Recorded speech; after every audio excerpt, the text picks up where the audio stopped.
This week's story is the one from 1953 by Poul Anderson, a science fiction writer who garnered quite a few awards during his lifetime, mostly for speculative fiction. This story explores what happens when one person defends free will against the scientists whose business is altering it. Sit back, relax, and enjoy.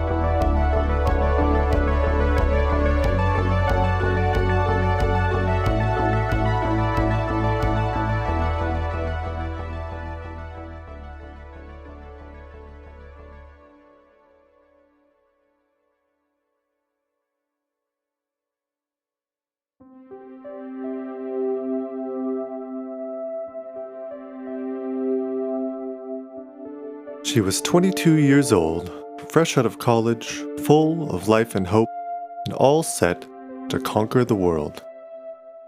Holland Fraser happened to be on vacation in Cape Cod, where she was playing summer stock, and went to more shows than he had planned. It wasn't hard to get an introduction, and before long, he and Judy Sanders were seeing a lot of each other. "Of course," she told him one afternoon on the beach, "my real name is Harkness." He raised his arm, letting the sand run through his fingers.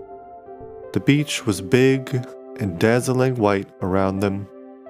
The sea galloped in with a steady roar, and a gull rode the breeze overhead. "What was wrong with it?" he asked. "For a professional moniker, I mean." She laughed and shook the long hair back over her shoulders. "I wanted to live under the name Sanders," she explained. Oh yes, of course. Winnie the Pooh," he grinned. "Soulmates, that's what we are." It was about then that he decided he'd been a bachelor long enough.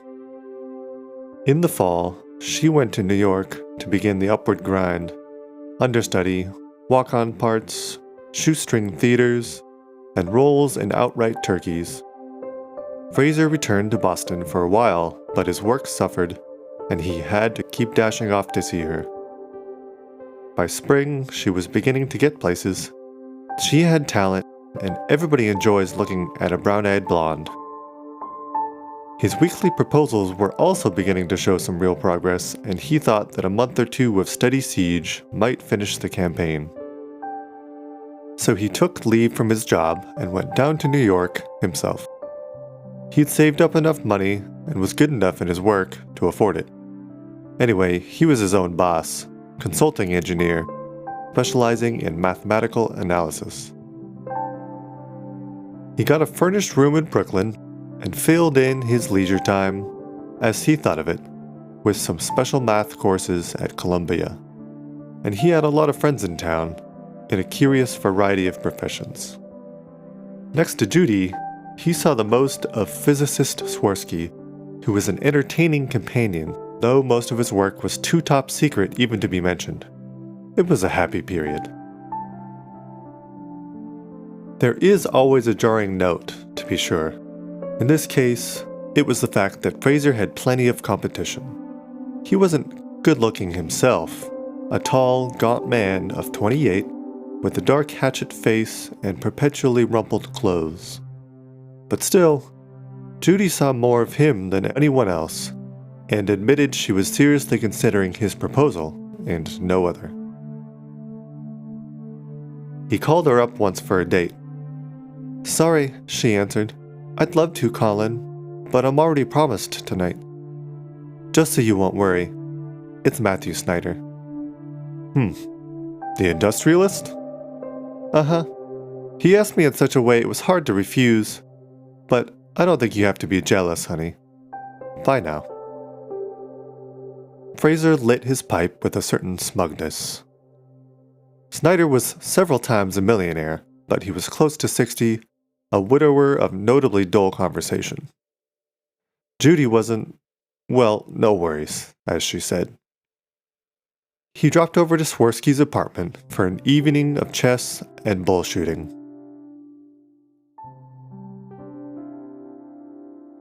It was early in May when the world was turning green again, that Judy called Fraser up.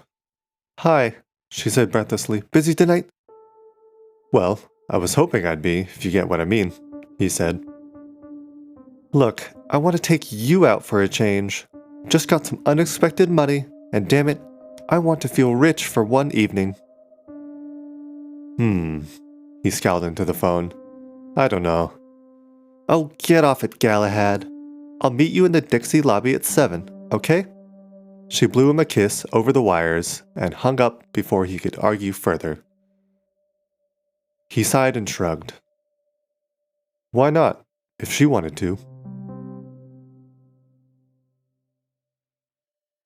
They were in a little Hungarian restaurant with a couple of Zaganis strolling about playing for them alone, it seemed, when he asked for details. Did you get a bonus? Or what?" "No," she laughed at him over her drink. "I've turned guinea pig." "I hope you quit that job before we're married." "It's a funny deal," she said thoughtfully. "It'd interest you. I've been out a couple of times with a Snyder, you know. And if anything was needed to drive me into your arms, Colin, it's his political lectures." "Well, bless the Republican Party." He laid his hand over hers. She didn't withdraw it, but she frowned a little. "Colin, you know I want to get somewhere before I marry. See a bit of the world, the theatrical world, before turning housefrau. Don't be so... Oh, never mind. I like you anyway." Sipping her drink and setting it down again. Well, to carry on with the story. I finally gave Comrade Snyder the complete brush off, and I must say he took it very nicely. But today, this morning, he called asking me to have lunch with him, and I did after he explained. It seems he's got a psychiatrist friend doing research, measuring brainstorms or something, and do I mean storms? Waves, I guess. Anyway, he wants to measure as many different kinds of people as possible, and Snyder had suggested me. I was supposed to come in for 3 afternoons running, about 2 hours each time, and I'd get $100 per session. Said Fraser. I didn't know psych research was that well heeled. Who is this mad scientist? His name is Kennedy. Oh, by the way, I'm not supposed to tell anybody. They want to spring it on the world as a surprise or something. But you're different, Colin. I'm excited. I want to talk to somebody about it. Sure, he said. You had a session already? Yes. My first was today. It's a funny place to do research. Kennedy's got a big suite on 5th Avenue, right up in the classy district. Beautiful office. The name of his outfit is Sentiment Inc. Why should a research team take such a name? Well, go on. Oh, there isn't much else to tell. Kennedy was very nice. He took me into a laboratory full of all sorts of dials and meters and blinking lights and what do you call them? Those things that make wiggly pictures? Oscilloscopes. You'll never make a scientist, my dear. She grinned. But I know one scientist who'd like to... Never mind. Anyway, he sat me down in a chair and put bands around my wrists and ankles, just like the hot squat, and a big thing like a beauty parlor hairdryer over my head. Then he fiddled with his dials for a while, making notes. Then he started saying words at me and showing me some pictures. Some of them were very pretty, some ugly, some funny, some downright horrible. Anyway, that's all there was to it. After a couple of hours, he gave me a check for $100 and told me to come back tomorrow. Fraser rubbed his chin. Apparently, he was measuring the electric rhythms corresponding to pleasure and dislike. I'd no idea anybody'd made an encephalograph that accurate. Well, said Judy, I've told you why we're celebrating. Now come on, the regular orchestra's tuning up. Let's dance. They had a rather wonderful evening. Afterward, Fraser lay awake for a long time, not wanting to lose a state of happiness in sleep. He considered sleep a hideous waste of time. If he'd lived to be 90, he'd have spent almost 30 years unconscious.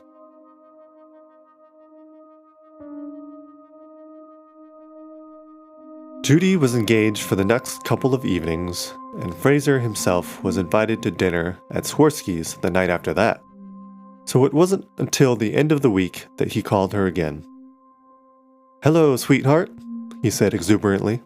"How's things?" I refer to Charles Adams' things, of course. "Oh, Colin."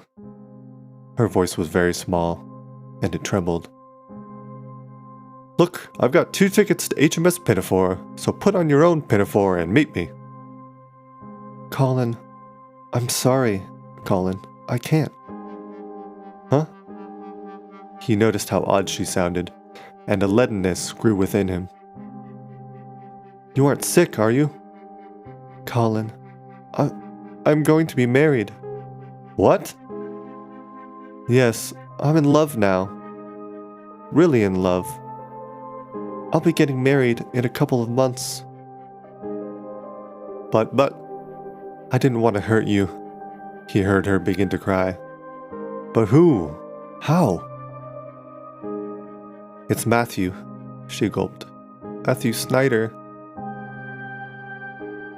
He sat quiet for a long while until she asked if he was still on the line. "Yeah," he said tonelessly.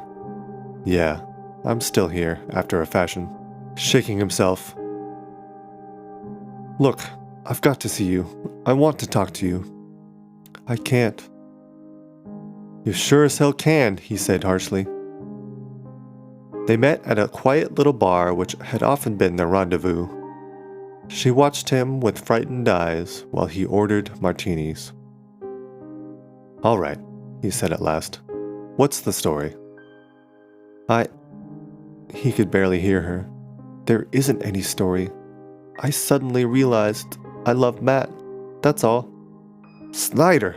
He made it a curse. "Remember what you told me about him before?"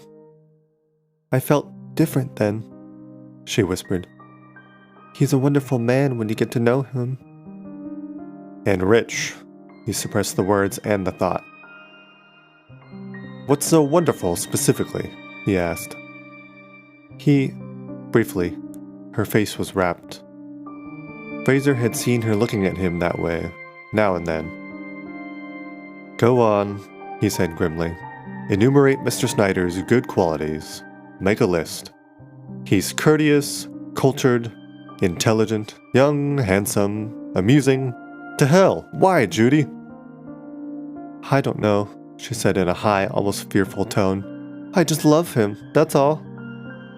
She reached over the table and stroked his cheek. "I like you a lot, Colin. Find yourself a nice girl and be happy." His mouth drew into a narrow line. "There's something funny here," he said. "Is it blackmail?"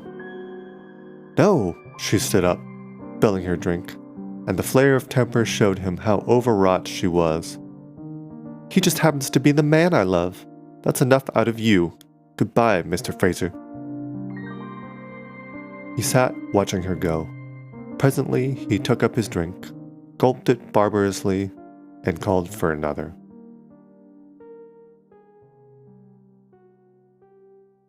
Juan Martinez had come from Puerto Rico as a boy and made his own way ever since.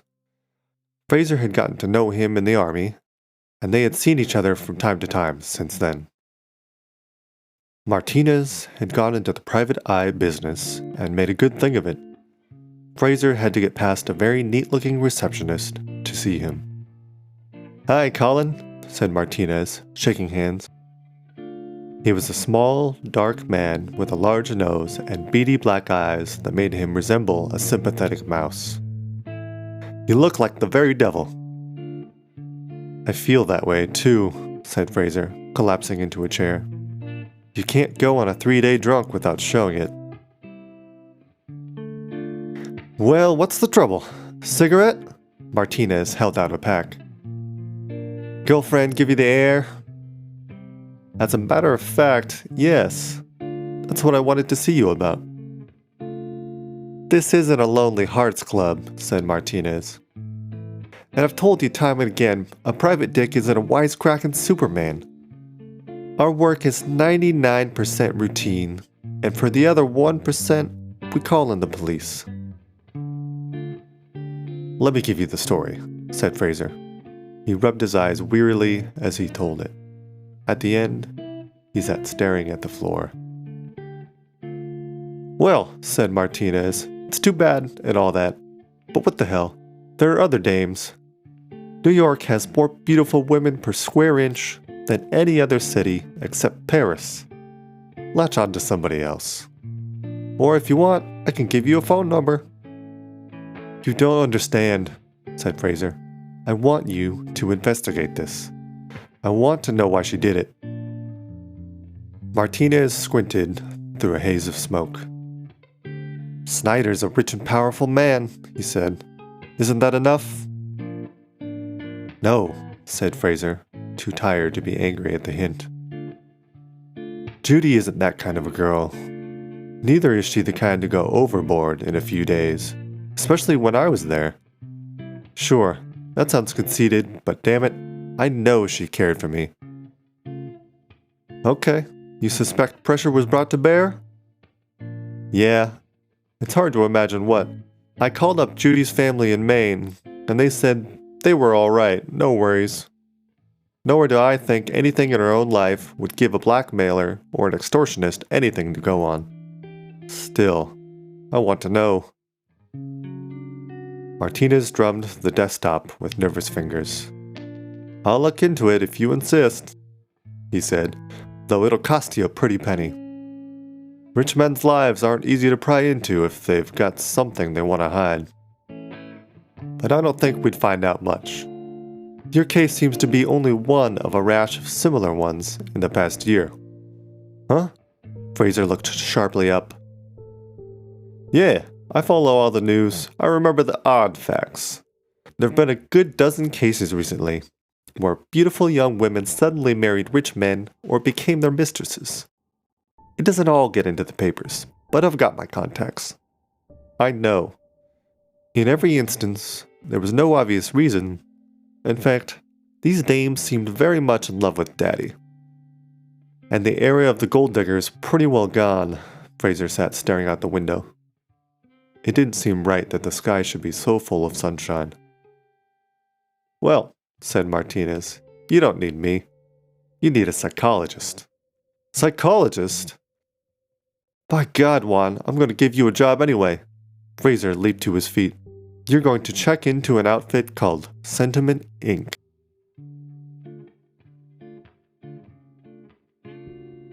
A week later, Martinez said, Yeah, we found it easily enough.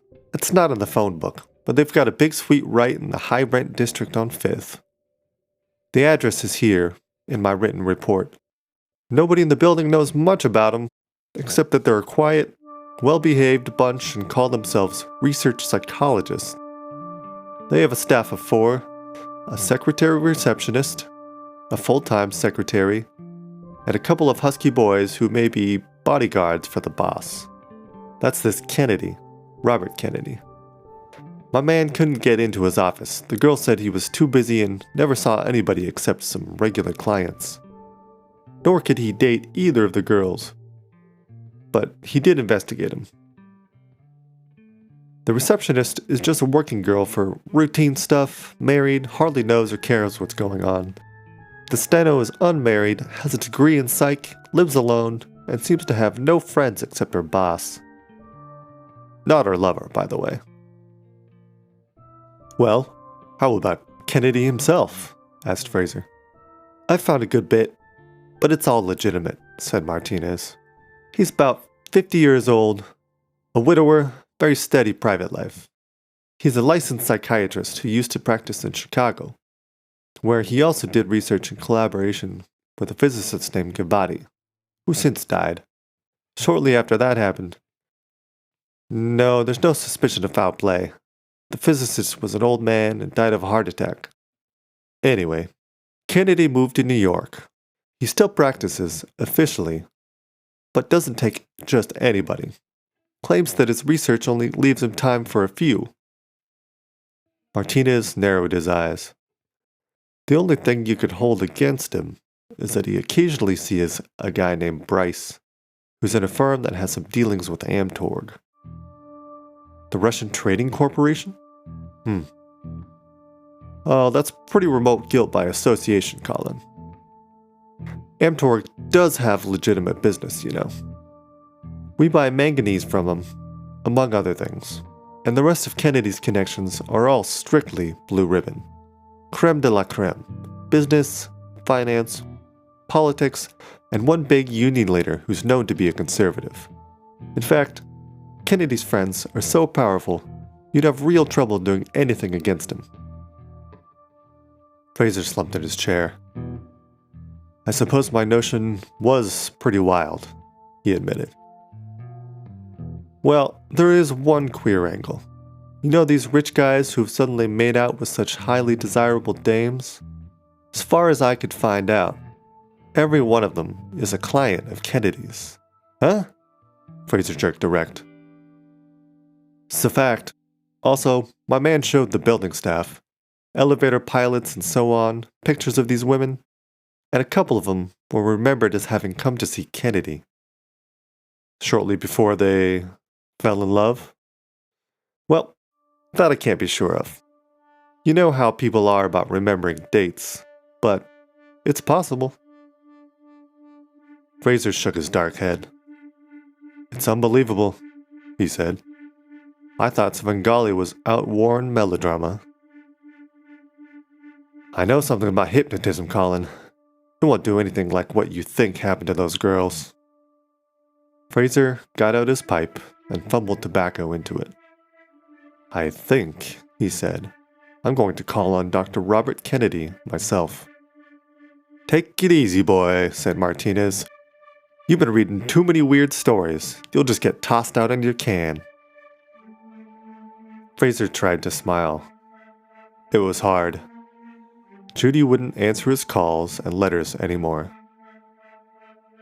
Well, he said, it'll be in a worthy cause. The elevator let him out on the 19th floor. It held 4 big suites, with the corridor running between them. He studied the frosted glass doors. On one side was the Eagle Publishing Company and Frank and Dale's brokers. On the other was the Messenger Advertising Service and Sentiment Inc. He entered their door and stood in a quiet, oak-paneled reception room. Behind the railing were a couple of desks, a young woman working at each, and 2 burly men who sat boredly reading magazines. The pretty girl, obviously the receptionist, looked up at Fraser as he approached and gave him a professional smile. Yes, sir? She asked. I'd like to see Dr. Kennedy, please, he said, trying hard to be casual. Do you have an appointment, sir? No, but it's urgent. I'm sorry, sir. Dr. Kennedy is very busy. He can't see anybody except for his regular patients and research subjects. Look, take him in this note, will you?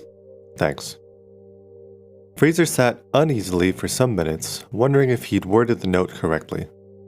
I must see you about Miss Judy Harkness. Important. Well, what the devil else could you say? The receptionist came out again. Dr. Kennedy can spare a few minutes, sir, she said. Go right on in. Thanks. Fraser slouched toward the inner door. The 2 men lowered their magazines to follow him with watchful eyes. There was a big, handsomely furnished office inside, with a door beyond that must lead to the laboratory. Kennedy looked up from some papers in rows, holding out his hand. He was a medium-sized man, rather plump, graying hair brushed thickly back from a broad, heavy face behind rimless glasses. Yes? His voice was low and pleasant. What can I do for you? My name's Fraser. The visitor sat down and accepted a cigarette. Best to act urbanely. I know Miss Harkness well. I understand you made some encephalographic studies of her? Indeed? Kennedy looked annoyed, and Fraser recalled that Judy had been asked not to tell anyone. I'm not sure.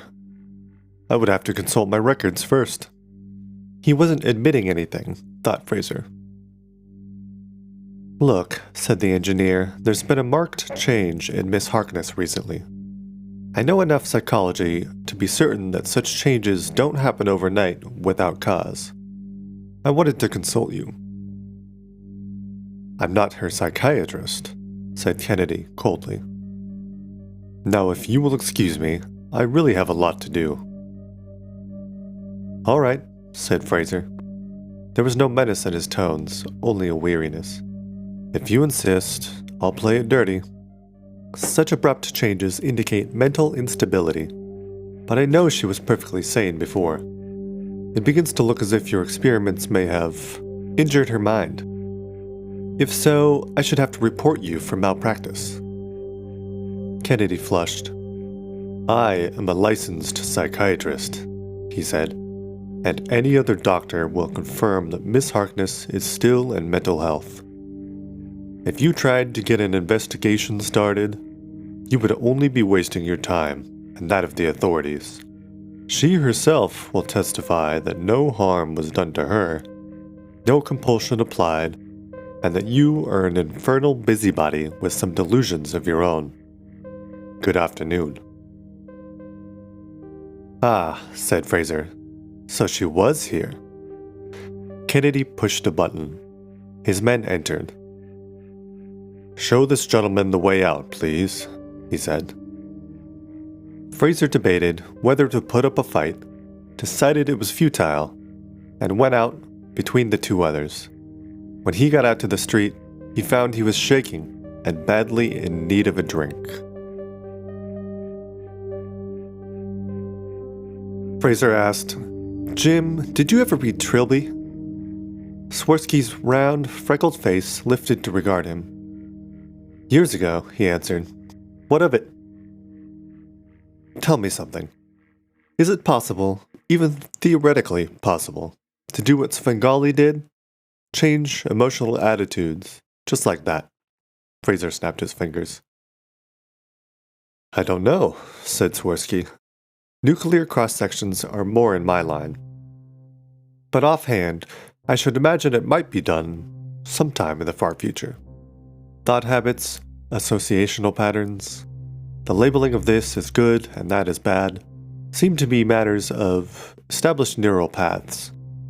If you could selectively alter the polarization of individual neurons, but it's a pretty remote prospect. We hardly know a thing about the brain today. He studied his friend sympathetically. I know it's tough to get jolted out, he said, but don't go off your trolley about it. I could stand it if someone else had gotten her in the usual kind of way, said Fraser thinly. But this... Look, let me tell you all I found out. Swirsky shook his head at the end of the story. That's a mighty wild speculation, he murmured. I'd forget it if I were you. Did you know Kennedy's old partner? Gavati, at Chicago. Sure, I met him a few times. Nice old guy, very unworldly, completely wrapped up in his work. He got interested in neurology from the physics angle toward the end of his life, and contributed a lot to cybernetics. What of it? I don't know, said Fraser. I just don't know. Do me a favor, will you, Jim? Judy won't see me at all, but she knows you and likes you. Ask her to dinner or something, insist that she come. Then you and your wife find out whatever you can. Just exactly how she feels about the whole business. What her attitudes are toward everything. The name is Swirsky, not Holmes. But sure, I'll do what I can, and if you'll promise to try to get rid of this fixation. You ought to see a head shrinker yourself, you know. In vino veritas, sometimes too much damn veritas.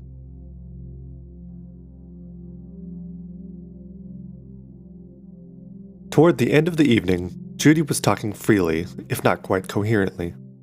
I cared a lot for Colin, she said. It was pretty wonderful having him around. He's a grand guy. Only Matt, I don't know. Matt hasn't got half of what Colin has. Matt's a single-track mind. I'm afraid I'm just going to be an ornamental convenience to him. Only if you've ever been so you got all dizzy when someone is around, thought about him all the time he was away, well, that's how he is. Nothing else matters. Colin's got a funny obsession, said Swirsky cautiously. He thinks Kennedy hypnotized you for Snyder. I keep telling him it's impossible, but he can't get over the idea. Oh, no, she said with too much fervor. It's nothing like that. I'll tell you just what happened. We had those 2 measuring sessions. It was kinda dull, but nothing else. And then the 3rd time, Kennedy did put me under hypnosis. He called it that, at least. I went to sleep and woke up about an hour later, and he sent me home. I felt all good inside, happy, and slowly I began to see what Matt meant to me. I called him up that evening. He said Kennedy's machine did speed up people's minds for a short while, sometimes. So they decided quick like what they'd have worked out anyway. Kennedy is... I don't know. It's funny how ordinary he seemed at first, but when you get to know him, he's like God, almost. He's strong and wise and good. Her voice trailed off, and she sat looking foolishly at her glass. You know, said Swirsky, perhaps Colin is right, after all. Don't say that, she jumped up and slapped his face. Kennedy's good, I tell you. All you little lice sitting here making sly remarks behind his back. And he's so much bigger than all of you, and... She broke into tears and stormed out of the apartment. Swirsky reported the affair to Fraser. I wonder, he said. It doesn't seem natural, I'll agree. But what can anybody do? The police? I've tried, said Fraser dully. They laughed. When I insisted, I damn near got myself jugged. That's no use. The trouble is, none of the people who've been under the machine will testify against Kennedy. He fixes it so they worship him. I still think you're crazy. There must be a simpler hypothesis. I refuse to believe your screwy notions without some real evidence. But what are you going to do now? Well, said Fraser with a tautness in his voice, I've got several $1,000s saved up, and Juan Martinez will help. Ever hear the fable about the lion? He licked the hell out of the bear and the tiger and the rhinoceros, but a little gnat finally drove him nuts. Maybe I can be the gnat. He shook his head. But I'll have to hurry.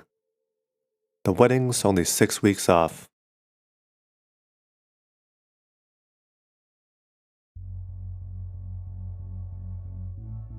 Thank you for listening to another episode of Storywave. Until next week, maybe just try to fall in love the normal way, okay?